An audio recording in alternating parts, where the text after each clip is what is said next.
লখিমপুৰৰ এটা পথে জ্বলা-কলা খুৱাইছে অঞ্চলবাসীক।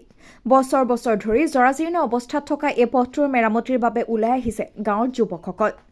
অৱশ্যে নিৰ্বাচন আহিলেই আজাদত নিৰ্বাচনৰ ইছ্যু হৈ পৰে আজাদ গাঁও পঞ্চায়তৰ অন্তৰ্গত লেখন লালন পথটি পকী কৰাৰ কথা। কিন্তু নিৰ্বাচন হৈ যোৱাৰ পাছতেই ৰজাঘৰীয়ে পাহৰি যায় ৰাইজৰ দুৰ্দশা। প্ৰায় 7খন গাঁও সংযোগ হোৱা এই লেখন লালন পথটোৰ পকীকৰণৰ বাবে এতিয়া গাঁওবাসীয়ে আহ্বান জনাইছে চৰকাৰক। লখিমপুৰৰ পৰা বেদান্ত বৰাৰ প্ৰতিবেদন, ৰাইজৰ বাৰ্তা।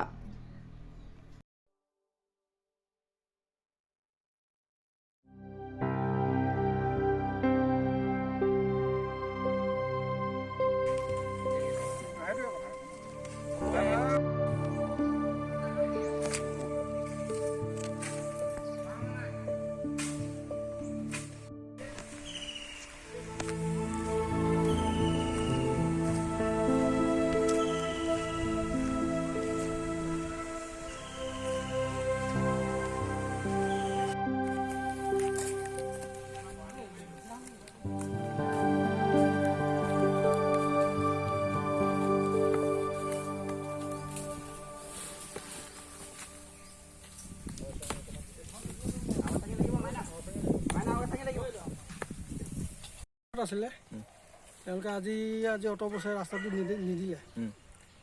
এইটো আগত সভাপতি আছিলে মৌচুম লাহন, তেওঁ ৰাস্তাটো এইটো প্ৰথম কৰিম বুলি কৈছিলে।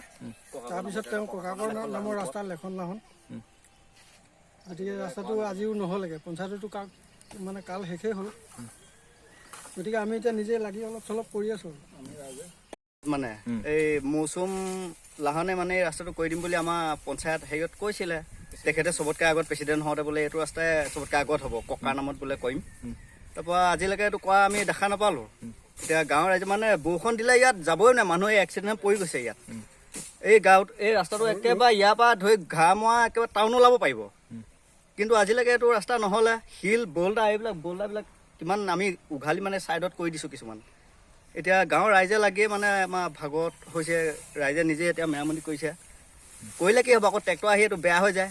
দুদিনমানৰ হেৰি মাটিৰ ৰাস্তা গৈ চৰকাৰে চকু দিলে আমি ভাল পাম।